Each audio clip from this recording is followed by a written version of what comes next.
әр ауылдың жігіттері, әрбір ауылдың жігіттерінің құлақтарына алтын сырға. Мына қалада жүрген небір мықты көлік мініп, жақсы үй салып алып, Құдай берген ризығы мол болып жүрген жігіттердің әрқайсының құлақтарына алтын сырға. Сіздің тұратын көшеңізде, сіздің туып өскен ұяңыз болған ауылыңызда бір жетім жесір қиналып жатқан болса, соның қиналып жатқан, анау асыраушысы қайтыс болып кетті ғой ер азаматтар.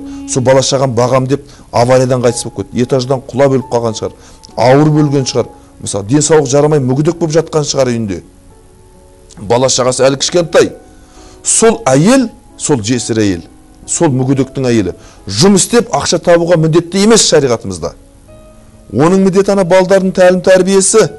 Ал сол ауылдың ер азаматтары, сол әйелдің бала шағасы, әйел бала шағасы үшін көшеге ұн сұрап шығуға, көмір сұрап шығуға жеткізбеу керек сол ауылдың иманды жігіттері. Барып, көмірің бар ма, светің төленді ма, ана балдардың аяқ киімі бар ма, тамағы бар ма деп барып білу сол ауылдағы ер азаматтар әкімінен бастап, имамынан бастап солардың міндеті. Сол ауылдың. Ал өзі өліп қалып бала шағасы қалса, өзінің әйелі жүрсе көшеде әр еркектің сөзін естіп, жақсы ма мысалы?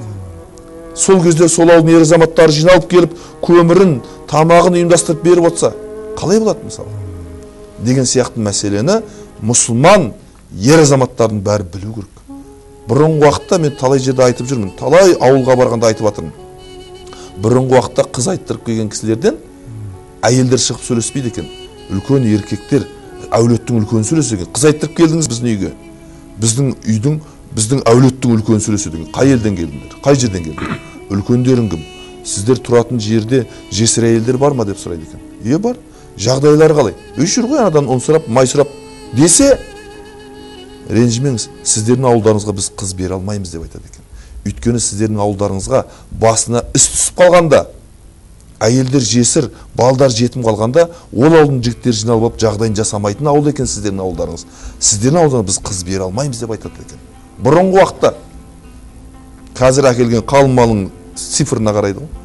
Соған қарап. Сосын сөзінің соңында айтарым, Қажеке. Мынау сүттен қаймақ деген шығады, май деген шығады. Егер сүттен қаймақ тап қойса, ана сүт айран бола ма, болмай ма? Ол айран болмайды. Сүттен қаймақ тап қойса, енді пісіріп ұйытатын болса, ол дұрыс айран болмайды. Біздің елді құрту үшін, біздің жерді алу үшін, біздің жерге иелік ету үшін, біздің елден бірінші қаймақтарын құртты. Сол қаймақтар елдің басын ұйытып, бір-біріне қарастырып, әдемі ұйытатын еді. Сол ұйытатын қаймақтарды құртқаннан кейін біз қаймақ жоқ сүт болып қалдық та, ешкімге қарасқымыз келмей, өзіміз ақша тапсақ, забор істеп алып, қымбат үй, қымбат көлік, өзіміз ғана ішіп жесек, өзіміз ғана киінсек, өзіміз ғана рахат көрсек деп қалдық та бүйтіп.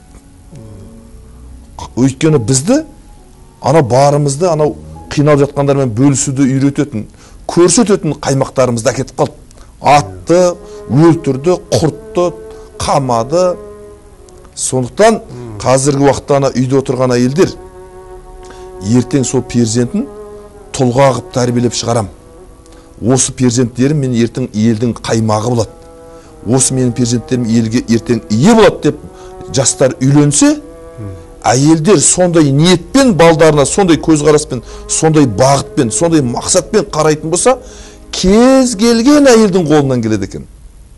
Құдай берген ана күйеуінен туылған перзенттеріне ертең болашақта елге ие болатын перзент қылып шығару кез келген әйелдің қолынан келеді. Бастысы ода не болу керек? Ол әйелде, ол еркекте не болу керек? Иманды. Иманды, сосын ниет болу керек. Бағыт, мақсат қою керек. Мен осындай бала тәрбиелеп шығарам деп. Біздің Құдай бұйыртса, жеке өзім талай кісілермен араласам ғой.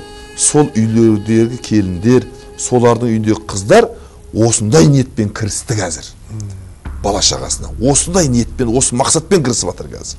Жұрттар үй салып мәз болып, көлік алып мәз болып, забор соғып алып мәз болып, сол қымбат кілемін киген әйелдер көрсетіп мақтанып жатқанда, біздің мұсылман әйелдер ертең елге тұлға болатын, балдарды тәрбиелеп жатыр. Сол нәрсе кірісіп кетті. Жұрттар әлі ана пердесімен мақтанып жүргенде жұрттың қатындары.